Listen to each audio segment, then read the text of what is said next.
지난주에는 저희가 로마서 강의 이제 33과를 이제 하면서 특별히 여기 13장의 첫 부분에 나와 있는 그런 말씀을 살펴봤습니다. 그래서 하나님께서 이 세상의 모든 나라들을 통치하시고 모든 나라의 권력자를 세우시기 때문에 우리의 믿음을 반대하는 그와 같은 일이 있지 않는 한 국가의 권력에 우리가 순복해야 된다, 이런 말씀 이제 드렸습니다. 오늘은 8절부터 나와 있는 말씀을 보겠습니다.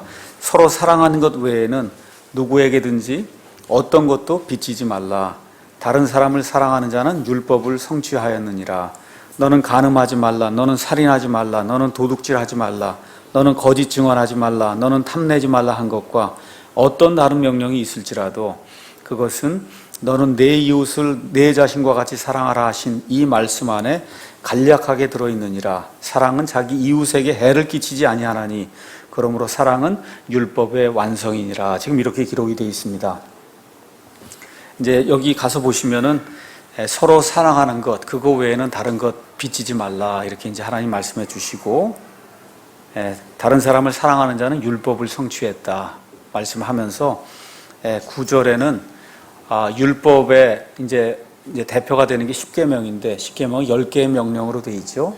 그래서 앞에 4가지 명령은 하나님을 향한 거고, 뒤에 6가지 명령은 사람을 향한 그와 같은 하나님의 율법의 말씀인데, 그 중에서 특별히 7, 8, 9, 10가지, 간음하지 말라, 살인하지 말라, 도둑질하지 말라, 거짓 증언하지 말라, 탐내지 말라 하는 그와 같은 그 내용의 말씀, 지금 사도 바울이 인용을 하고 있어요. 출애굽기 20장 13절에서 이제 17절에 있는 그런 말씀입니다.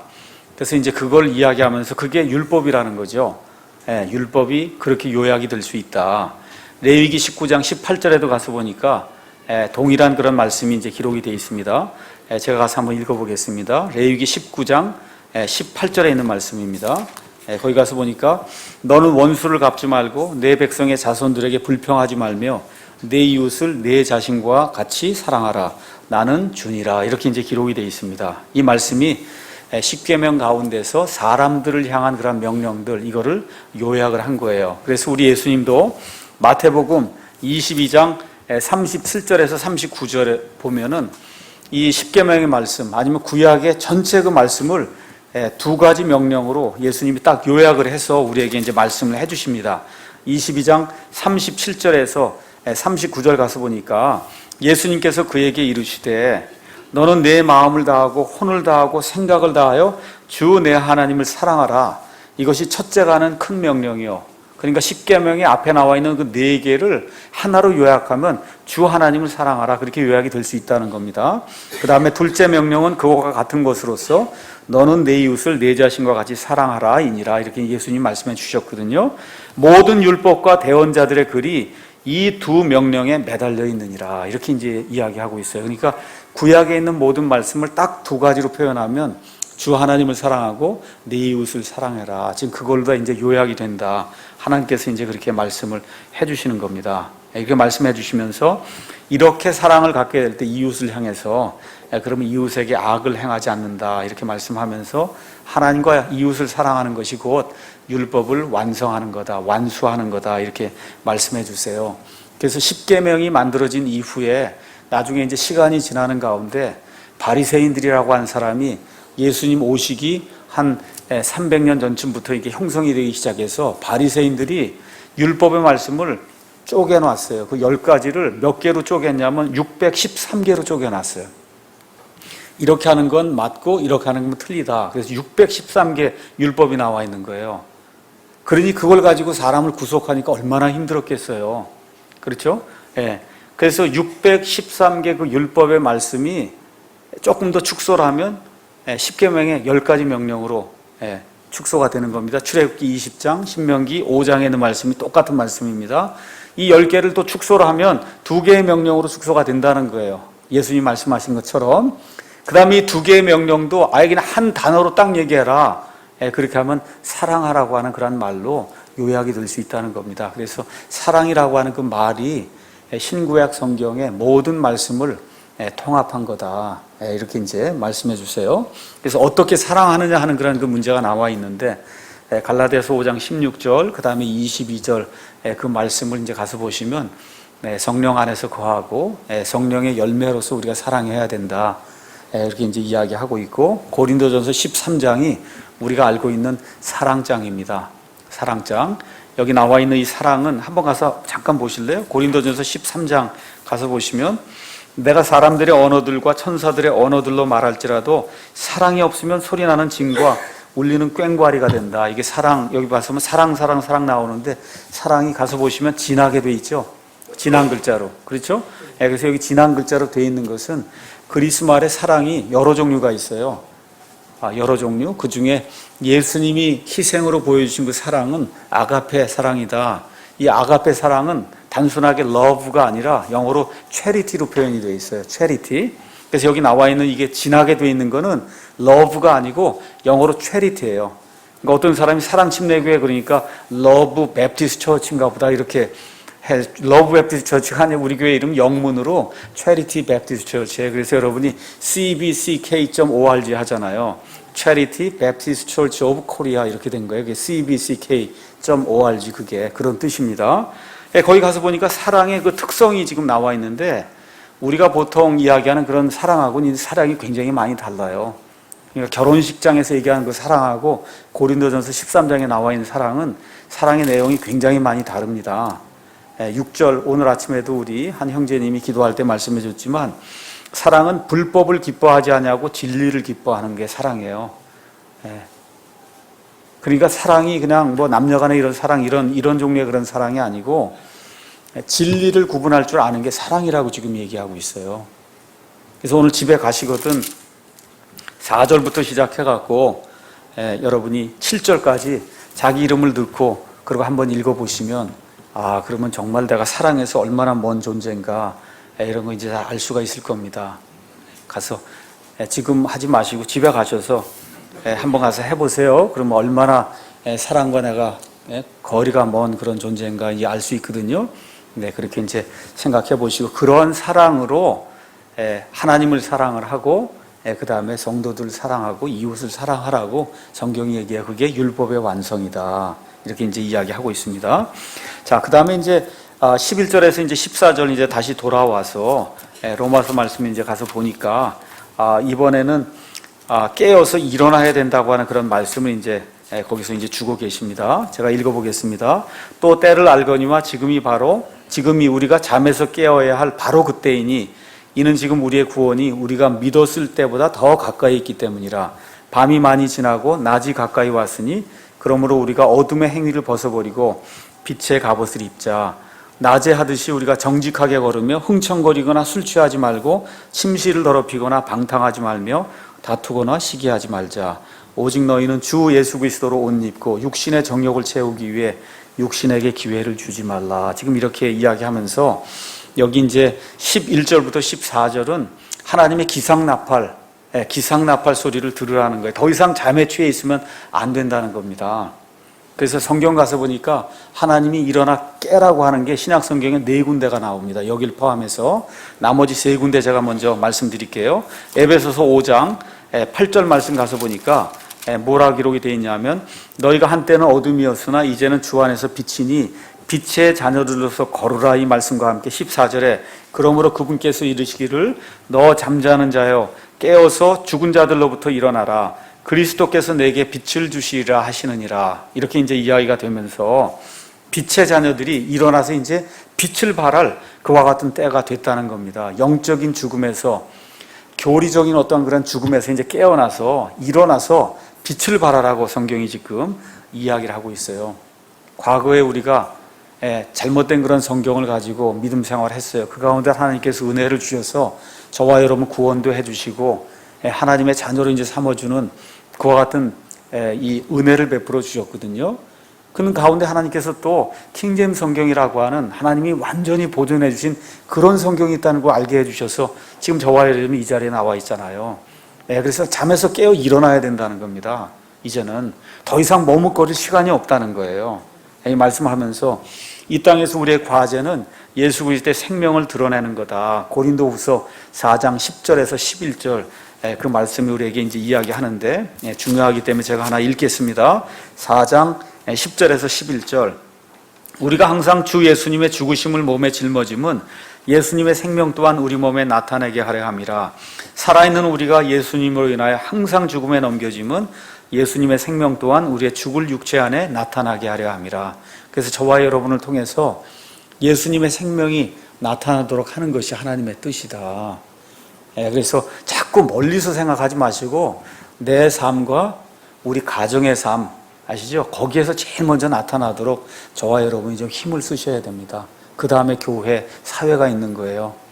밖에 나가서만 잘하려고 하지 말고 내 자신과 그 다음에 우리 집안에서 예수님의 생명이 나타나는 그런 삶을 내가 좀 살아야겠구나 이렇게 이제 생각을 하셔야 되고, 이 일이 이루어지려면 에베소서 5장 바로 그 다음에 18절에 나오는 것처럼 성령님의 충만을 입어야 된다고 성경이 우리에게 이야기하고 있습니다.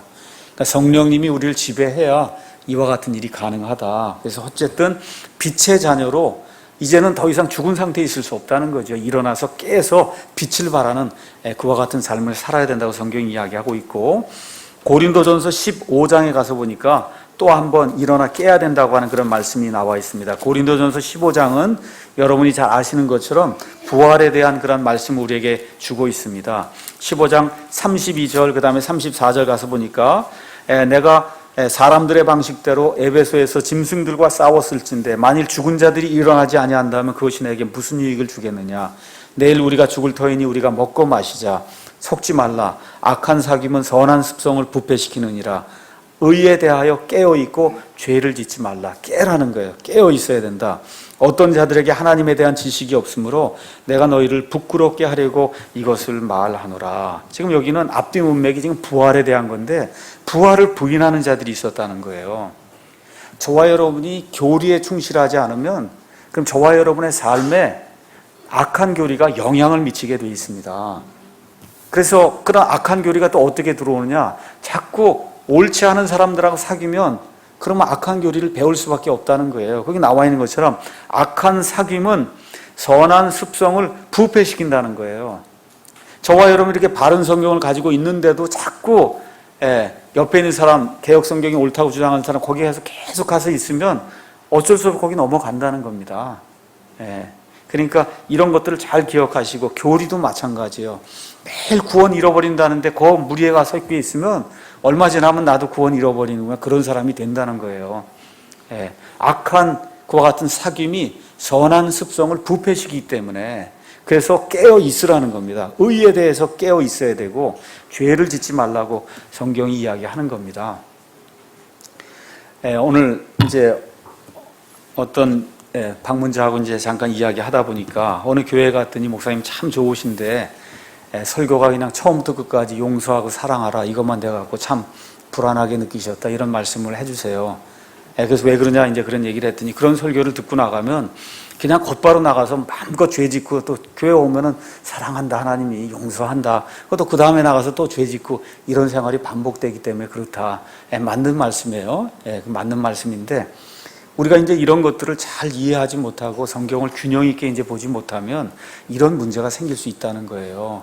이렇게 하다 보니까 과거의 초대 시대에 이단들이 생겨났어요. 어떤 이단이 생겨났냐? 한번 구원받으면 무슨 일을 해도 완전 구원이 영원한 구원이기 때문에 아무 문제가 없다 해서 극도의 그 방탕한 생활하는 그와 같은 사람들이 생겨났거든요. 그 이후로도 계속 그런 사람들이 생겨납니다. 이게 왜 그래요? 여기 나와 있는 것처럼 악한 사귐을 갖다 보니까 선한 습성이 부패가 돼서 양심이 마비가 되기 시작하면 그러면 하고 있는 일이 옳은 건지 그런 건지도 분별을 못하는 그런 일이 생길 수 있다는 겁니다. 그래서 교회 안에서는 말씀을 가르치거나 말씀을 선포하는 사람이 균형 있게 말씀을 가르쳐야 돼요. 균형 있게 하나님의 심판과 공의, 하나님의 사랑과 긍휼 이 두 개가 항상 이 기찻길 이게 두 개가 평행선을 긋듯이 쭉 나가듯이 이 두 개가 항상 병행이 되면서 가르쳐져야지 너무 한쪽만 매일 회개하라고 그러고 그렇게 해서 닥달을 하면 그것도 어렵잖아요. 매일 회개 나쁜 거 아니거든요. 근데 하루 온종일 회개만 하라 그러면 어떻게 살겠어요? 쥐어 짜내야 되는데 머릿속에서 이렇게 되면 그거 고역이잖아요. 그 종교 행위고 그렇죠? 그러니까 좋은 것도 남용을 하면 그러면 여기 있는 것처럼 선한 습성을 부패시키게 된다, 그 얘기입니다. 그래서 균형 있게 성경 말씀을 이제 봐야 돼요. 그걸 하기 위해서는 의에 대해서 깨어 있고 죄를 짓지 말아야 된다, 성경이 그렇게 이야기하는 겁니다. 그 다음에 이제 데살로니가 전서 이제 5장에는 이 휴거받는 그러한 그 내용이 이제 나와 있어요. 데살로니가 전서 5장. 그 내용 가서 보니까 예수님의 그 재림의 날이 믿지 않는 자들에게는 도둑같이 임한다는 거예요. 여러분, 도둑이 나 언제 갑니다 하고 예고하고 와요? 아니죠. 예고 없이 오는데, 믿지 않는 자들에게는 예수님의 그 임하시는 그 일이 도둑같이 온다는 거예요. 전혀 예상하지 못할 때, 넋놓고 있을 때 예수님의 재림이 이루어진다. 그런데 우리 믿는 자들에게는 그렇지 않다는 거죠. 4절 가서 보니까 형제들아 너희는 어둠 속에 있지 아니한즉 그날이 도둑같이 너희를 덮치지 못하리라. 날과 때는 우리가 정확하게 알지 못해요. 그렇지만 저 이스라엘이 저 땅에, 저 벌써 팔레스타인 땅에 돌아오고 온 세상의 경제가 하나가 되고 지금 정치가 하나가 되고 양극화 현상이 생기고, 그렇죠? 이 세상에 돌아가는 거 종교 통합이 되어갖고 온 세상의 모든 종교가 하나가 되고 이런 일들이 이렇게 보면서 가까이 왔구나. 사람이 사람을 만들어내는 때가 됐거든요. 그렇죠? 하나님의 형상으로 만들어진 사람을 사람이 마음껏 대량 생산한다고 생각해 봐요. 이 시험관에 집어넣고, 그래서 일 잘하는 애들 하나 만들고 예쁜 애들도 만들고 뭐 하는 애들 만들고 해서 부대로 다 이렇게 만드는 그런 세상이 오면 그거 어떻게 되겠어요? 하나님이 그거 용납 안 한다고 믿거든요. 그런 세상이 될 때쯤 되면 끝이 나는구나, 이렇게 이제 판단해 보시면 되는데, 우리 눈앞에 가까이 왔다는 거예요. 지금 그 얘기를 하는 겁니다. 그렇기 때문에 5절 너희는 다 빛의 자녀여 낮의 자녀니라. 우리는 밤이나 어둠에 속하지 아니하니, 6절에 그러므로 우리는 다른 사람들처럼 잠자지 말고 오직 깨어 정신을 차리자, 이렇게 이제 성경이 이야기하고 있는 겁니다. 이것도 하라 그러니까 흰옷 입고 12시에 이렇게 밤에 이런 거 아니에요. 아시죠? 그냥 성실하게 매일같이 예수님 바라보기나 믿음의 생활 하라는 얘기지, 특별히 다른 얘기 없어요. 깨어 있으라니까 밤 12시에 깨고 이런 거 전혀 아닙니다. 자, 그래서 가서 보니까 잠자는 자들은 밤에 자고 술 취하는 자들은 밤에 취하느니라. 그러니까 잠자지 말라는 거예요. 또 이거 진짜 잠자지 말라는 거 아닌 거 아시죠? 깨어서 내가 해야 될 일이 무엇인가 잘 살펴보고 지금 이 시간 내가 할 수 있는 일을 한 가지씩 하라고 이제 이야기하고 있습니다. 그래서 낮의 자녀들에게는 이렇게 술 취하고 잠자는 것이 합당치 않다고 성경이 이야기하고 있어요. 이 세 가지와 함께 지금 로마서 13장 11에서 14절이 지금 또 깨라고 하나님께서 기상나팔을 부는 거예요.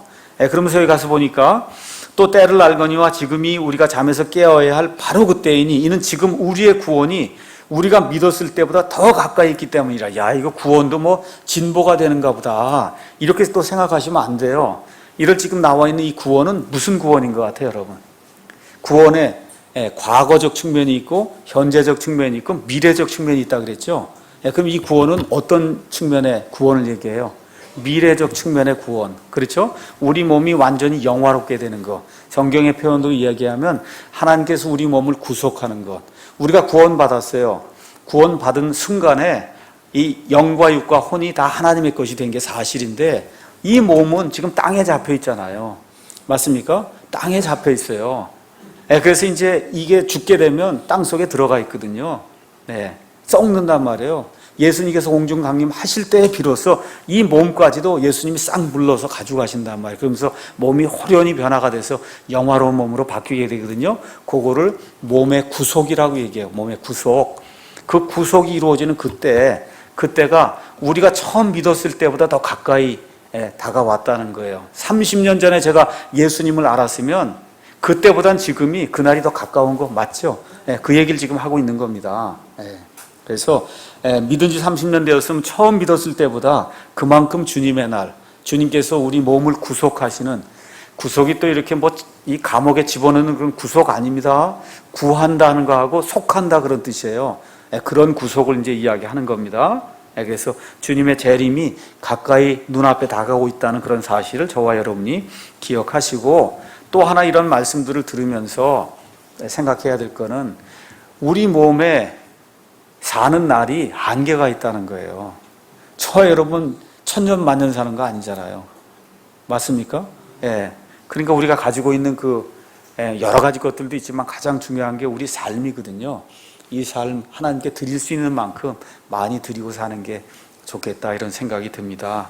근데 이제 이거를 또 잘못 이해해서 자기 한계 벗어난 그런 일들을 하려고 하면 그러면 힘들거든요. 뱁새가 황새 쫓아가려고 그러면 가랭이가 찢어진다 이제 그런 얘기를 하는데, 하나님이 사도 바울만큼의 어떤 분량을 주시고 베드로만큼의 분량을 주시고 또 목사는 목사만큼의 그런 분량을 주시고 우리 성도들은 다 각자 그렇게 할 수 있는 그런 분량을 주세요. 그 분량만큼만 하면 되는 겁니다.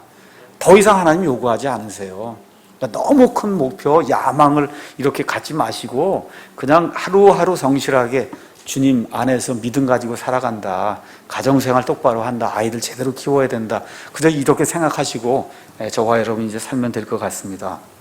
12절 가서 보니까 밤이 거의 다 지났다는 거예요. 밤이 많이 지나고 낮이 가까이 왔다. 지금식의 표현으로 얘기하면 예수님 재림이 눈앞에 왔다. 그 얘기예요. 밤이 지금 12시부터 시작이 돼갖고 낮이 지금 같으면 한 5시 반쯤 되면 환해지는 것 같은데, 그렇죠?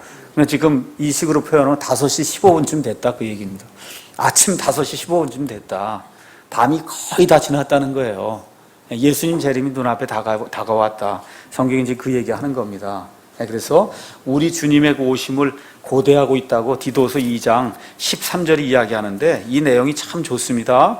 제가 읽어보겠습니다. 구원을 가져다 주신 하나님의 은혜가 모든 사람에게 나타나 우리를 가르치시되 경건치 아니한 것과 세상에 속한 정욕들을 우리가 거부하고 이 현 세상에서 맑은 정신을 가지고 의롭게 하나님의 뜻대로 살며 13절 다 같이 읽겠습니다. 저 복된 소망과 위대하신 하나님 곧 우리의 구원자 예수 그리스도의 영광스러운 나타나심을 기다리게 하셨느니라. 제가 지난번에 말씀드리면서 이 재림이 7년이라고 그랬어요. 예수님의 재림. 재림의 첫 부분이 뭐라 그랬어요? 예수님 공중에서 강림하시는 거예요. 그게 뭐예요? 복된 소망이에요. 복된 소망. 죽지 않고 휴관에서 올라가면 그보다 복된 게 어디 있습니까? 여러분 죽는 거 두렵지 않은 사람 있어요? 저도 언젠가 죽을 거 생각하면 두려워요. 가서 남에게 민폐 끼치고 그러고 이제 죽을 텐데 이게 좋지 않은 거거든요. 근데 여기 뭐라 그래요? 복된 소망이라는 거예요. 예수님 공중 강림하실 때까지 살아남아서 죽지 않고 몸이 호련히 변하면 그거보다 더 좋은 게 어디 있겠습니까? 복된 소망. 그 다음에 7년 이후에 뭐가 있어요? 예수님이 이 땅에 강림하시는, 지상에 강림하시는 지상 강림이 있거든요. 그게 뭐 영광스러운 나타나심. 온 세상 모든 사람이 보는 거예요. 그렇죠? 이 복된 소망 공중 강림하실 때는 모든 사람이 보지 못합니다. 나팔 소리가 들려요. 나팔 소리 들리는 사람 들러 올라가는 겁니다. 이렇게 지금 이렇게 말씀하시면서 그 복된 소망과 예수님의 그 영광스러운 나타나심, 그걸 기다리게 하셨다. 그러니까 예수님 믿는 사람의 그 특징이 아예 거기 그대로 나열이 돼 있는 거예요. 자, 보세요. 구원을 가져다 주시는 하나님의 은혜가 모든 사람에게 나타나서 우리를 가르쳤다는 거예요. 구원받은 사람이 우리예요. 그렇죠? 우리를 가르쳐갖고 우리가 어떤 사람이 됐냐? 경건치 아니한 것과 세상에 속한 정욕들을 거부하는 사람이 됐다는 거예요.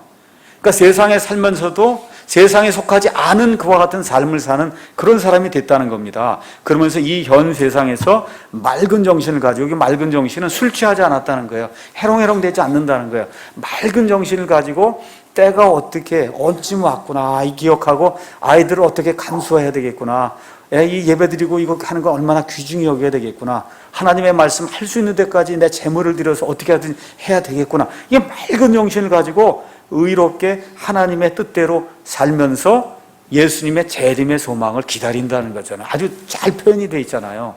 그렇죠? 이렇게 깨어있는 거다. 지금 성경이 그렇게 이야기하고 있습니다. 자, 이렇게 이제 하면서 12절에 가서 보니까 이제는 어둠의 행위를 벗어버리고 빛의 갑옷을 입어야 된다. 빛의 갑옷. 빛의 갑옷을 입는다. 그 얘기는 무슨 얘기예요? 전쟁해야 된다는 거죠. 매일 전쟁해야 된다는 거예요. 이 머릿속에 생기는 그런 그 정욕과 이런 것들과 매일 전쟁을 해야 된다는 거예요. 마귀에게 기회를 주지 않고 하기 위해서 매일 전쟁을 해야 된다. 그래서 그 빛의 갑옷에 대해서는 에베소서 6장 10절에서 18절에 하나님의 그 전신갑주에 대해서 성경이 우리에게 이야기를 하고 있어요. 믿음의 투구. 그렇죠?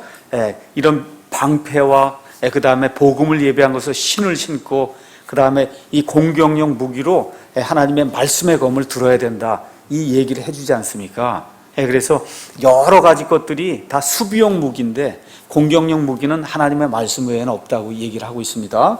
그래서 이런 것들을 가지고 그리고 전신갑주를 입어야 된다고 성경이 이야기하고 있습니다. 13절에 낮에 하듯이 우리가 정직하게 걸어야 된다. 낮에는 사람들이 정직하게 행하고 낮에는 흥청되지 않는다는 거예요. 흥청되는 거 파티 열고 그러면 다 밤에 여는 거 아닙니까? 그렇죠? 어디 뭐 댄스장 가고 그런 거 다 밤에 가지 낮에 가는 사람 어디 있어요? 과거도 그렇고 지금도 마찬가지예요. 흥청거리고 술 취하는 거 낮부터 취한 사람은 극히 드물죠. 맞습니까? 술 먹는 거 다 밤에 먹는 거예요. 그 다음에 침실을 더럽히지 말아라. 이거 지금 특별히 지금 이 시대에는 이 문제가 아주 대단히 중요한 문제예요. 특히 우리 청년들, 이 아이들 이거 관리 잘해야 돼요. 지금은 그냥 같이 가서 잠자고 이게 그냥 문화가 돼버렸어요. 문화가. 이걸 엄마 아버지가 얘기를 안 해요. 미국 사람들도 19살만 되면 그냥 나가서 너 맘대로 그냥 나가서 뭐 이 남자 저 남자 뭐 이거 하고 살고, 오바마도 그러잖아. 다 나가서 옛날에 다 딴 여자하고 살고 그랬다고. 대통령도 지금 그러고 있으니까. 그게 그냥 너무나 당연한 그런 세상이 됐거든요. 근데 침실을 더럽히면 안 된다는 거예요.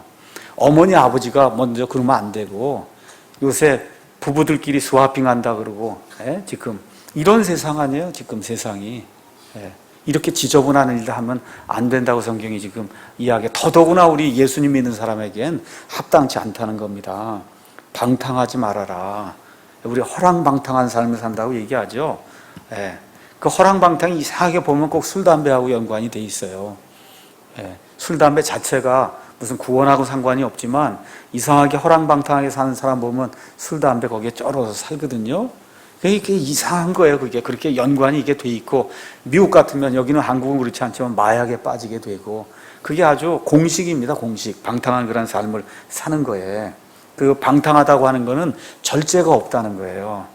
성령님의 그 9가지 그 열매를 쭉 이야기하는 가운데 맨 마지막이 절제거든요. 절제. 성령님 때문에 참는 거예요. 이게 없으니까 방탕한 그런 삶이 나오게 되는 거죠. 그 다음에 다투거나 시기하지 말자. 우리 교회 안에서도 마찬가지고, 가급적이면 다투는 일, 시기하는 일, 집에서도 마찬가지고, 이런 일은 하나님이 원치 않는 그런 일이니까 우리가 피해야 된다고 성경이 얘기하고 있습니다. 14절에 그러면 빛의 갑옷을 입는 게 뭐냐? 한마디로 14절, 너희는 주 예수 그리스도로 옷을 입으라는 거예요. 육신의 정욕을 채우기에 육신에게 기회를 주지 말라. 그러니까 12절의 빛의 갑옷은 한마디로 얘기하면 예수님을 입으라는 거죠. 예수님을 입어라. 저와 여러분이 구원받지 않습니까? 구원받아도 변하지 않는 게 있어요. 그건 뭐냐면 죄성은 안 변해요. 저와 여러분 아담에게서 그 물려받은 그 죄성이 있거든요. 그 죄성은 절대 안 바뀝니다. 그래서 성경은 많은 경우 육신이라고 얘기해요. 그거는 절대 개혁이 안 돼요. 절대 안 됩니다. 절대 변화가 안 됩니다. 절대 미화가 안 돼요. 아름답게 만들려고 꾸미려고 해도 그거 안 바뀌는 거예요. 그래서 로마서에서 우리 성경이 계속 얘기하는 건 그 죄성과 그 육신은 십자가에서 처리를 해야 된다는 거예요. 죽여야 된다는 거예요. 죽은 걸로 처리해야 된다는 거예요. 이게 안 되면은 그러면 성화의 삶이 안 일어난다는 거죠. 그래서 사도 바울 같은 경우도 갈라디아서 5장에 그 얘기를 뭐라고 표현했냐? 24절, 그리스도께 속한 사람들은 애착들과 정욕들과 함께 육신을 십자가에 못 박았느니라. 이 무서운 말이에요. 십자가에 못을 박았다니. 얼마나 무서운 얘기입니까? 그렇지 않습니까? 그러면서 그 다음 장 6장 14절에 사도 바울이 또 뭐라고 얘기하냐? 나는 우리 주 예수 그리스도 십자가 외에 결코 어떤 것도 자랑할 수 없나니 그분으로 말미암아 세상이 나에 대하여 십자가에 못 박혀 있고 나 또한 세상에 대하여 그러하니라. 그러니까 내 육신도 못을 박고 모두 못을 박아 세상과 해서 못을 박았다는 거예요. 십자가에. 이렇게 안 하고는 육신을 다스릴 수 있는 방법이 없다는 겁니다. 이게 지금 사도 바울도 그런데 뭐 저와 여러분 말할 것도 없겠죠. 그래서 그리스도를 입는다고 하는 건, 여러분 제가 이렇게 검은색 이런 양복을 입으면 여러분 보이시죠? 옷이. 맞죠? 그러니까 그리스도를 옷을 입으면 다른 사람이 볼 때 뭐가 보이겠어요? 그리스도가 보인다, 그 얘기하는 거예요. 그리스도로 옷 입어라가 이게 뭐 특별한 게 아니고 그리스도로 제가 옷을 입으면 다른 사람이 보면 제게서 그리스도가 느껴진다는 거예요. 그 얘기를 하는 거예요. 다른 게 아니고. 그러니까 고릴라처럼 옷을 입으면 그 고릴라처럼 행하는 일이 생긴다는 겁니다. 사람은 그렇다는 거예요. 예. 그래서 예수님의 옷을 입어라. 자, 성경을 가서 보면 옷에 대한 얘기가 이제 나오는데 여기 같은 경우에 옷을 입어라 하고 명령이 지금 나옵니다. 명령이 나와요. 그 다음에 갈라디아서 3장 27절 같은 데 가서 보시면 또 뭐라고 되어 있냐면 너희 중에서 그리스도 안으로 침례를 받은 자는 다 그리스도로 옷 입었느니라. 이상하네. 옷을 입었다고 얘기하는데 왜 또 여기서는 옷을 입으라 그러냐. 두 개가 다 그리스도로 옷 입는 거잖아요. 맞습니까? 예. 자, 이런 것들 잘 구분하셔야 돼요. 또 가서 한번 보겠습니다. 골로새서 3장 가서 보겠어요. 그대로 넘어가셔서 골로새서 3장 9절에서 10절 가서 보니까 서로 거짓말하지 말라. 너희는 옛사람과 그의 행위를 벗어버리고 새 사람을 입었는데 입었다는 거예요. 새 사람을. 근데 에베소서 그 앞에 가서 4장에 가서 보니까 4장 22절에 또 뭐라고 이제 기록이 되어 있냐면 22절 이전 행실들에 관하여는 너희가 속이는 것으로 가득한 욕심들에 따라 부패한 옛사람을 벗어버릴 것을 가르침을 받았으니 너희의 생각의 영속에서 새롭게 되라 이렇게 이야기하면서 에베소서에는 새로운 그런 사람을 입으라고 또 이제 이야기를 하고 있어요. 그러니까 그리스도를 입었다 그러기도 하고 그리스도를 입으라고 얘기하기도 하고 새 사람을 입었다고 얘기하기도 하고 새 사람을 입으라고 얘기하기도 하고 그러니까 이런 것들이 나올 때 잘 구분을 하셔야 돼요. 우리가 이제 성숙한 그리스도인이 되면 무슨 얘기를 하는 거냐 하면 하나님 앞에서의 위치, 하나님 앞에서의 위치는 그리스도로 이미 옷을 입은 사람이에요. 새 사람을 입은 사람이에요. 위치적으로는. 알겠죠? 그런데 이 몸을 입고 있는 이 현 상태에서는 어때요? 그렇지 않으니까. 그러니까 어때요? 계속해서 입으라고 얘기하는 거예요. 여러분 이해하시겠죠? 그러니까 하나님 앞에서 우리가 의롭다함을 입어서 하나님 우리 보실 때 의로운 사람이에요. 그런데 이거 우리가 이 삶을 살다 보면 죄가 나오죠? 맞습니까? 그 얘기를 하는 거예요. 그러니까 이런 것들을 잘 구분하셔서 저와 여러분이 살펴봐야 됩니다. 그러니까 하나님 앞에서의 위치는 확실하게 정해진 팩트, 사실이에요. 근데 이 상태는 믿음을 가지고 우리가 행해야 될 그런 부분이에요. 다시 말씀드려서 하나님께서 이루어 놓으신 사실이 있어요. 그 구원받은 거예요. 그리스도로 이미 옷 입은 거예요. 새 사람을 입은 거예요. 그 사실이거든요. 그 사실을 우리가 믿음을 가지고 그대로 행해야 돼요. 그렇게 되니까 그리스도를 입어야 되고 새 사람을 입어야 되는 거예요. 그러니까 위치와 상태를 저와 여러분이 잘 구분하셔야 이런 데서 걸려 넘어지지 않습니다. 그러니까 성경을 보실 때 전체를 보셔야 돼요. 한 구절만 가지고 자꾸 얘기하면 그러면 문제가 될 수가 있습니다. 자, 이렇게 해서 로마서 14장 말씀이 이제 마치고 로마서 14장으로 들어가겠습니다. 14장은 교회 안에서 믿음 생활을 하다 보면 늘 생길 수 있는 그와 같은 문제입니다. 다시 말씀드리면 교회 안에 불일치가 생길 수 있다는 거예요. 교회가 다 같은 거 이제 하면 좋겠는데 불일치가 생길 수 있다는 거예요. 그러니까 같은 성도들 가운데도 생각이 다를 수 있다는 겁니다. 이런 문제들을 어떻게 우리가 다룰 수 있는 거냐. 여러분 구약 성경 한번 읽어보시면 하나님께서 이스라엘 백성을 가나안 땅으로 들여보내시기 위해서 이집트에서 내보내시거든요. 이집트에서 나오는 날부터 불평해요. 그렇죠? 나오는 날부터 말라기 4장까지 불평불만이에요. 이스라엘 백성이. 지도자가 있는데도 불구하고 다 불평불만이에요. 계속 불평불만. 그럼 무슨 얘기냐? 구원받았어도 일치하지 않는 부분이 있다는 거예요. 그래서 불평불만이 있다는 거예요. 민수기 16장에 가서 보면 고라와 그의 일당들이 일어나서 모세와 아론을 대적하는 거예요. 여러분 아시다시피 하나님이 하나님의 일을 하기 위해서 12지파 중에 누구를 택했어요? 레위 지파를 택했죠.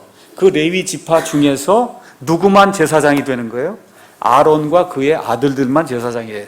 모세와 그의 아들들도 제사장이 안 돼요. 아론과 그의 아들들만 되는 거예요. 그랬더니 고라가 일어난 거예요. 나도 레위 사람인데 왜 니들만 제사장 해먹냐. 그렇게 된 거예요. 지금 이건 아론이 하고 싶어 그런 게 아니라 하나님이 정하신 거거든. 하나님이. 그렇죠? 하나님이 정했는데 보니까 이게 말이 안 된다는 거예요. 나도 할 수 있다. 나도 레위 사람인데 왜 나라고 제사장 못하냐 이러고 들고 일어난 그런 고라의 반역 사건이 일어납니다. 거기까지는 괜찮은데 또 민수기 12장 가서 보니까 모세 누나하고 모세의 형이 일어나서 너만 대언자냐, 그렇죠? 모세한테 그러는 거, 너만 대언자냐, 너만 하나님에게 말씀 받았냐, 우리하고도 하나님 얘기하지 않았냐. 그리고 또 형과 누나가 와서 모세를 짓누르는 그런 대목이 이제 또 나오잖아요. 여러분 창세기 가서 보시면 요셉과 그 형제들의 그 불일치에 대한 이야기 잘 아시죠?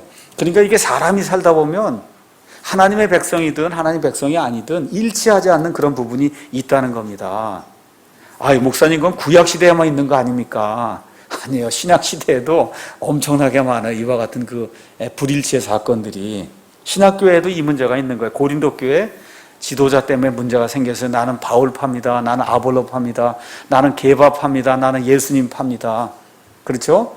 그 다음에 법정 싸움까지 가서 형제들 가운데 어떤 문제가 생겼는데 법정에 가서 고소하는 그와 같은 일들까지 생긴 거예요. 갈라디아서 5장 또 가서 보니까 갈라디아 성도들 니들 서로 시기하고 헐뜯지 마라. 둘 다 소멸된다. 갈등이 있었다는 겁니다. 그래서 사도 바울은 성도들의 그 일치에 대해서 에베소서 4장 1절에서 4절에 하나를 강조하면서 말씀해 주세요. 그러므로 주의 갇힌 자 된 내가 너희에게 간청하노니, 내가 지금 죄수가 돼 있다 그런 얘기예요. 죄수가 된 상태에서, 감옥에 갇힌 상태에서 내가 지금 너희에게 이야기한다. 육신적으로도 지금 감옥에 갇혀 있고 예수님 때문에도 내가 지금 감옥에 갇혀 있는 사람이다. 내가 얘기하는 거 잘 좀 들어라. 너희는 너희를 부르실 때 허락하신 그 부르심에 합당하게 걷고 모든 겸손과 온유와 오래 참음으로 사랑 안에서 서로 삼아주며 화평에 매는 뒤로 성령이 하나 되게 하신 것을 힘써 지켜야 된다. 그래서 그리스도 안에서 모든 게 하나라는 거예요. 4절 너희를 부르심에 한 소망 안에서 너희가 부르심을 받은 것 같이 한 몸이 있고 한 성령이 있고 한 주와 한 믿음과 한 침례와 한 하나님이 계신다는 거예요. 모든 게 교회 안에서 하나라는 거예요. 이거 굉장히 강조를 많이 하는 겁니다. 근데 실질적으로 그게 안 돼요. 많은 경우에. 빌립보 교회에 사도 바울이 편지를 보내면서 빌립보서 4장 1절에서 4절 가서 보니까 심지어 사도 바울이 그 빌립보 교회에 있던 그 두 자매의 이름을 거명합니다. 유오디아와 순두계라고 하는 그 여인 이름을 거명하면서 니들 좀 그만 싸워라. 그렇게 이제 얘기하거든요. 그러면 뭐 성도들만 싸우는가 보다. 근데 여러분 그게 아니에요. 사도행전 15장에 갔더니 바울과 바나바도 극심한 다툼을 했다. 그렇게 성경이 기록이 돼. 너무 다툼이 심해서 선교여행을 둘이 같이 가려고 하다가 선교여행을 둘이 못 갔어요. 따로 가게 되는 그런 사건이 생겼어요. 어떤 사람이 이거에 대해서 이제 평을 하면서 아마 사도 바울이 이 말씀을 이렇게 적어 놓은 거 보면 굉장히 온유한 것 같은데 아마 사도 바울하고 일하려면 쉽지 않았을 거다. 깐깐했을 거라는 거죠. 제가 보기에도 어느 면에서 좀 동의가 되거든요. 융통성이나 이런 게 거의 아마 없는 그런 사람이 아니었을까 그렇게 생각이 돼요. 그래도 하나님이 그런 사람 쓰신 거예요. 그렇게 이제 쓴 겁니다. 자, 그래서 명백한 부분에 대해서는 문제가 없다. 아까 어느 분이 얘기했듯이 목사가 된다든지 집사가 된다든지 이거 자매는 불가능한 거잖아요. 맞습니까? 그거 아주 명백한 거죠. 맞습니까? 이런 거에 대해서 불일치가 생기면 그건 우리 교회 멤버가 될 수 없는 거예요. 근데 명백하지 않은 게 있다는 거예요. 비본질적인 그런 요소가 있다는 겁니다. 먹는 거, 날 지키는 거, 이런 거, 옷 입는 거, 이런 거 있어서 이거는 흙과 백처럼 딱 갈라지는 게 아니라는 거예요. 그런 부분에 대해서는 어떻게 해야 되냐. 특히 믿음이 강하다고 생각하는 사람하고 믿음이 약하다고 생각하는 사람들 사이에 갈등이 생긴다는 겁니다. 이걸 어떻게 하겠냐는 거예요. 교회 와서 목사님 개고기를 먹어도 됩니까? 안 먹어도 됩니까? 그렇잖아요. 또 어떤 사람이 와갖고 선지 그거 국을 먹어도 되냐 안 먹어도 되냐 이런 거 묻거든요. 그렇잖아요. 고사 지낸 떡을 이거 먹어야 됩니까? 안 먹어야 됩니까? 이런 것들, 이건 성경에 적혀 있지 않잖아요. 그렇죠? 이런 문제들을 어떻게 우리가 다뤄야 될 거냐. 그 내용이 아주 실질적인 그런 내용이 이 안에 이제 기록이 되어 있습니다. 14장 1절 제가 읽겠습니다. 믿음이 약한 자를 너희가 받아들이되 의심에 찬 논쟁은 하지 마라. 여기 믿음이 약한 자. 일단 믿음이 약한 자는 불신자예요, 신자예요? 예, 신자입니다. 신자. 믿음이 약하다고 하는 건 교리가 부족할 수 있다는 거예요. 교리가 약해. 아니면 교리를 배우지 못해서 하나님의 일들을 자세히 알지 못하는 그런 사람이 있다는 거야. 겨우 구원만 받았다든가, 구원 받았는데 일반 교회를 다니면서 겨우 구원 받았는데 그냥 그 일반 교회의 모든 행습과 이렇게 쩔어서 몇십 년을 지내다가 이런 교회에 오거나 이런 사람이 있을 수 있다는 겁니다. 그럼 과거의 그 모든 것들을 가지고 해석을 하는 거잖아요. 이런 사람들, 이 사람 지금 죄 가운데 있는 사람이에요? 아니에요. 죄 가운데 빠져서 육신의 명백한 행위들이 드러나는 그런 사람은 아닌데, 하여튼 무언가 교리적인 어떤 그런 문제에 가서 이렇게 부딪히면은 그럼 확실히 이게 믿음이 약하다는 거예요. 교리가 약하고 하나님 아는 게 약하기 때문에 결국은 그리스도인의 자유가 무엇인지를 제대로 알지 못하는 사람이 있다는 거예요. 하나님의 영이 들어가면 우리에게 자유를 주시는데 그 자유가 뭔지를 모르는 분이 있다는 거예요. 그러니까 일일이 목사에게 물어봐야 되는 거예요. 이걸 목사가 악용하면 너 이 사람하고 시집 가라, 저 사람에게 장가 가라, 이삿날은 이날 해야 된다, 어느 학교 가야 된다, 이렇게 되는 거거든요. 목사가 그걸 악용하기 시작하면. 근데 그리스도의 자유가 있어요. 그 자유를 잘 사용하지 못하는 사람을 믿음이 약한 자다. 지금 성경이 그렇게 얘기해요. 근데 뭐라 그래요? 그런 믿음이 약한 자를 내버리라 그래요? 받아들이라 그래요? 가서 읽어보세요. 받아들이라는 겁니다. 받아들여야 된다는 거예요. 왜 그러냐? 3절에 나와 있어요. 하나님께서 그를 받으셨느니라. 하나님이 받으셨는데 우리가 내팽개치면 안 된다는 거죠. 아시겠죠? 받아들여야 된다는 거예요. 근데 받아들이는데 그 다음 구절이 중요해요. 의심에 찬 논쟁은 그것까지 받아들이면 안 된다는 거예요. 여러분 아시겠어요? 성도로 내 지체로 받아들이는데 그 사람이 가지고 있는 여러 가지 그 의심에 찬 그 논쟁까지 일일이 다 우리가 받아줄 수는 없다는 겁니다. 여러분 이해하시겠죠? 그래서 이 부분을 저와 여러분이 잘 기억해야 돼요. 그래서 그 사람도 그걸 자꾸 주장하면 안 되고, 또 우리가 받아들인 그 입장에서 자꾸 그걸 비난하거나 정죄해서도 안 되고, 성경에 그 내용이 나와 있습니다. 그래서 2절 가서 보니까 이 사람이 문제가 되는 그 내용이 나와 있는 거예요. 어떤 사람은 자기가 모든 것을 먹을 수 있다고 믿고, 다른 사람은 약하여 채소를 먹느니라. 지금 벌써 이게 음식 문제가 나오니까 이게 누구하고 상관이 있는 것 같아요? 유대인들하고 상관이 있는 거예요. 이 로마 교회 안에 유대인들 지금 문제가 생긴 거예요. 유대인들은 먹어야 되는 음식이 있고 먹으면 안 되는 게 있잖아요. 맞습니까? 그러니까 지금 음식 문제가 생긴 거예요. 유대인들 가운데 예수님을 내가 이제 믿게 됐는데 돼지고기를 먹어야 됩니까? 안 먹어야 됩니까? 이런 문제가 지금 생긴 겁니다. 우리 이방인들은 아무 생각 안 하고 지금 돼지고기를 먹지만 유대인들은 그게 아니잖아요. 지금 돼지고기를 먹으면 안 된다고 레위기에 쓰여 있는데 이제 그리스도인이 됐습니다. 그럼 먹어야 됩니까? 안 먹어야 됩니까? 이런 문제가 지금 생기는 거예요. 또 지금 안식교인들 채식해야 된다. 지금 뉴에이지 뭐 하는 사람들, 힌두교 뭐 이거 하는 사람들 다 채식해야 된다고 채식만 하라는 거예요. 이게 채식만 하면 안 되게 돼 있어요. 채식만 하면 마귀가 채식만 하면 사람이 약해져요. 그래서 중들이 다 채식만 하거든요. 채식해서 영성훈련을 통해서 빨리 그들이 얘기하는 열반의 세계에 들어가려면 고기 많이 먹으면 이 힘이 이게 생기면 마귀가 쏙 못 들어가요, 금방. 그래서 채식을 그렇게 강조하는 거예요, 이 뉴에이지 하는 사람들이. 그러니까 채식만 하라는 거거든요. 하나님 그렇게 얘기하지 않아요. 창세기 9장 가서 보면 노아의 홍수 이후에 하나님이 짐승을 먹어도 된대요. 몸만 빼고 피만 빼고 하나님 그렇게 말씀을 해주셨거든요. 그래서 노아의 홍수 이후에는 기후가 변하고 세상의 모든 환경이 변했기 때문에 충분한 에너지원으로서 고기를 먹어야 되는 거예요. 그래서 어느 정도 고기 먹는 거 그거는 하나님이 허락하셨어요. 근데 너무 많이 먹으면 고혈압이 오고 그러니까 적당하게 먹는 거는 그건 얼마든지 가능한 겁니다. 그 지금 여기 어떤 사람은 고기 마음대로 먹는데 어떤 사람은 믿음이 약해갖고 저거 먹었다가 혹시 뭐 잘못되지 않을까 해서 안 먹는 사람이 있다는 겁니다. 자, 그래서 과도한 규제는 늘 문제가 되는 거죠.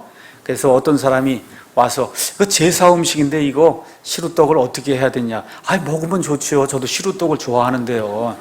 제가 그렇게 얘기하거든요. 왜 그래요, 여러분? 조상이 와서 그거 먹어요? 그거 차려놓으면? 그렇잖아요. 이 세상 사람들은 아무것도 아닌 헛개비한테 갖다 지금 바치는 건데, 그게 무슨 상관이 있어? 고사떡을 먹든, 뭐 제사떡을 먹든, 그렇죠? 또 이렇게 뭐예요? 그걸 뭐라 그래요? 이렇게 회사 뭐 창업하고 그럴 때 돼지 갖다 놓고, 그게 고사인가요? 고사. 그거 하고 그러고, 돼지가 뭐 무슨 일 해요? 그것도 잘생긴 것만 갖다 놓던데, 보니까. 아무 상관없어요. 주면 맛있게 먹으면 돼요. 그러니까 저 같은 사람은 아무 문제가 없는데, 어떤 사람은 그게 문제가 돼요. 아유, 저 돼지한테 바친 거 저거를 어떻게 먹나. 그럼 먹지 말라는 거예요. 아시겠죠? 먹지 말라는 거예요. 자기 마음에 양심이 가르치는 대로 안 먹으면 되는 거예요. 그런데 먹는 방향으로 계속 노력하시는 게 좋습니다. 아무 문제가 없는 거니까. 얼마나 맛있어요. 시루떡이 파스를 해놓은 게. 그렇잖아요. 그러니까 먹는 방향으로 양심을 이제 강하게 이렇게 하시는 거 아무 문제 없으니까. 이해하시겠죠? 지금 그런 문제가 이제 나오는 겁니다. 고린도전서 8장에도 똑같은 얘기가 나와요. 고린도전서 8장. 여기도 먹는 문제가 나오는 거예요. 고린도 교회에는 특별히 어떤 일이 있었냐? 고린도 교회, 이게 이방신들에게 갔다가 제사를 드리고는 그 고기를 시장에 가서 파는 거예요. 제사 드린 고기를. 자, 그럼 이걸 먹어야 됩니까? 먹지 말아야 됩니까? 그렇죠? 그러니까 사도 바울이 뭐라 그래요? 우상이 뭐냐? 아무것도 아닌데, 그 먹든 안 먹든 게 무슨 상관이 있냐? 그 얘기를 얘기해요. 그런데 믿음이 약한 사람이 그거 먹는 거 보면은 실족해서 뒤로 넘어지지 않습니까? 그래, 그럼 맞는다. 만약에 그런 사람이 있다면 나는 이 세상이 서 있는 한 영원토록 고기를 안 먹겠다. 그런 심정이 되면 된다는 거예요. 나 때문에 다른 사람이 실족한다 그러면 그 사람 안 보는 데서 먹어도 되는데 그 사람 보는 데서는 먹지 말라는 거예요. 나 때문에 그 사람이 실족을 하니까. 그게 그리스도인의 섬김이다. 성경이 이제 그렇게 이야기를 하는 겁니다. 3절 가서 보니까 또 이제 강한 자와 약한 자, 강한 자는 업신여기고 약한 자는 판단한다고 성경이 기록이 되어 있는데, 그러면서 로마서 14장 3절에는 뭐라고 말씀하냐? 하나님이 이 둘을 다 받아줬다는 겁니다. 다 둘을 받아줬다. 이 둘을, 강한 자는 업신여기는 거예요. 야, 그것도 못해? 고사떡이면 어때? 그리고 마음대로 먹으면서 먹지 못하는 사람을 업신여긴다는 거예요. 또 먹지 못하는 사람은 속으로 비난한다는 거예요. 저거 귀신한테 바친 건데, 이러면서 비난한다는 거예요. 하나님이 둘 다 너희를 하나님이 내가 받아줬으니까 그런 일 하지 마라. 그러면서 이제 4절에 다른 사람의 종을 판단하는 너는 누구냐? 그의 서거나 넘어짐이 그의 주인에게 달려 있음즉 참으로 그가 세워지리니 하나님은 능히 그를 서게 하실 수 있느니라. 이렇게 이제 이야기하면서 음식 문제로 판단하지 말라고 하나님이 이야기하고 있습니다. 여기에 종은 집주인의 종이에요. 판단하는 자는 종이 아닙니다. 이 판단하는 사람도 종이에요. 다른 종, 동료 종이에요. 종이 종을 판단하지 말라는 거예요. 판단은 누가 해요? 주인이 하는 거라는 거예요. 그래서 그 모든 종들의 주인은 그리스도이고, 그래서 모든 종은 그 주인 되시는 그리스도에게만 모든 걸 고백한다는 거예요. 그 내용이 10절에서 이제 11절에 나오는데, 그게 그리스도의 심판석에 대한 그런 내용입니다. 그래서 그 내용은 이제 다른 때 우리가 이제 할 겁니다. 그래서 주인이신 그리스도는 자기의 종이 넘어지는 것을 원치 않는다는 거죠. 그렇기 때문에 서로 세워주어야 된다고 고린도전서 14장이 이야기하는 겁니다. 그거 끝난 다음에 5절은 이제는 음식에서 날로 옮겨가는 거예요. 이 날 지키는 것도 또 누구하고 상관이 있어요? 이거 유대인이잖아요. 유대인 안식일 지키고 뭐 지키는 날이 많거든요. 이걸 꼭 지켜야 되느냐? 안식일 지켜야 되느냐? 예배로 모이는 거 꼭 주일에만 모여야 되냐? 이런 문제가 생길 수 있다는 겁니다. 근데 거기 뭐라고 써 있어요? 어떤 사람은 한 날을 다른 날보다 귀히 여기고 다른 사람은 모든 날을 같게 여기나니 각 사람 자기 마음에서 완전히 확신할지니라. 그렇죠? 나를 중히 여기는 자도 주를 위해 중히 여기고 나를 중히 여기지 아니하는 자도 주를 위해 중히 여기지 아니하며 먹는 자도 주를 위해 먹나니 이는 그가 하나님께 감사드리기 때문이라. 먹지 아니하는 자도 주를 위해 먹지 아니하며 또한 하나님께 감사드리느니라. 우리 중에 아무도 자기를 위해 살지 아니하고 또 아무도 자기를 위해 죽지 아니하는도다. 우리가 살아도 주를 위해 살고 죽어도 주를 위해 죽나니 그러므로 살든지 죽든지 우리가 주의 것이로다 해서 여기 지금 6절, 7절, 8절 여기에 주가 8번이나 나와요. 그러니까 서로 판단하지 말라는 거예요. 각자가 다 믿음에 따라 자기의 믿음의 분량에 따라 각자가 행동하면 된다. 성경에서 이제 이야기하면서 심지어 예배로 모이는 것도 지금 우리가 일요일 날 모이고 있어요. 왜 그래요? 일요일 날 다 쉬니까 모이는 거예요. 토요일 날 다 쉬면 우리가 토요일 날 모입시다. 아무 문제 없어요. 아무 문제 없는 겁니다. 우리가 주일 날 오전에 모여요. 그거 밤에 모이면 안 될까요? 아무 문제 없어요. 밤에 모여도. 다만 오전에 모이는 것이 서로 편하고 그 끝난 다음에 가족들과 시간도 내고 쉴 수 있으니까 오전에 모이는 거예요. 그러니까 이런 것 갖고 이야기할 필요가 없다는 겁니다. 우리 교회가 가장 편한 날로 정해서 예배드리면 되는 거예요. 그렇죠? 그래서 6절, 7절 계속 나오는 것처럼 주 얘기가 나오면서 주님을 제대로 섬기면 된다는 거죠. 그래서 원칙은 항상 고린도전서 10장 31절을 따르라는 겁니다. 고린도전서 10장 31절에 가서 보니까 뭐라고 기록이 되어 있냐면 그런즉 너희가 먹든지 마시든지 무엇을 하든지 모든 일을 하나님의 영광을 위해 해라. 지금 성경이 그렇게 이야기를 하고 있습니다. 그래서 이 문제를 저와 여러분이 기억하시고 아까 그 음식 문제 하나만 맞아 이야기하고 마치겠습니다. 자, 처음엔 구약시대에 하나님께서 먹어야 될 거, 먹지 않아야 될 거 이런 거 다 구분해 주셨습니다. 자, 이제 신약시대가 됐어요. 사도행전 15장에 가서 보니까 이제 이교도들이 예수님을 믿게 되면 어떤 일들을 해야 됩니까? 그거 할 때 예루살렘 교회가 회의를 하고 이러이러한 것만 하지 않으면 된다. 이렇게 말씀해 주면서 목매달아서 죽인 거 이런 거 먹지, 피 이런 거 먹지 말라 그랬죠? 맞습니까? 기억하십니까? 그래서 그것만 먹지 않으면 돼요. 그러면 선지 내장국을 제가 좋아하는데 요거는 저거 어떻게 해야 되느냐? 이거 피 얘기가 피 아닙니까? 보신탕은 또 이게 목매달아 죽인 거고 그렇잖아요. 요거는 이제 계시가 조금 더 넘어가면 어디로 가서 보시냐면 디모데전서 4장에 가서 보시면 뭐라고 이제 말씀이 나와 있냐 한번 가서 보겠습니다. 디모데전서 4장 4절에서 5절 거기 가서 보니까 계시가 점점 진행이 되는 가운데 4장 4절에서 5절 읽겠습니다. 하나님의 모든 창조물은 선하고 감사함으로 받으면 거부할 것이 하나도 없나니 그것은 하나님의 말씀과 기도로 거룩히 구별되었느니라.